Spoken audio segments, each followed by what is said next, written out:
Tandaan nyo, huwag kayong mabalisa sa inyong buhay. Kung ano ang inyong kakainin o daramtin, pagkat mas mahalaga ang buhay kaysa pagkain, katawan kaysa damit. Tingnan niyo ang mga ibon. Di sila nagtatanim o nag-aani at wala silang kamalig. Ngunit pinakakain sila ng Diyos. Sinasabi ko sa inyo, higit kayong mahalaga kaysa mga ibon.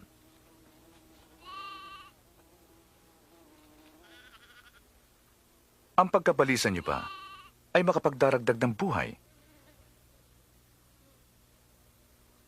Kung di niyo magawa ang maliit na bagay, bakit mababalisa kayo sa iba?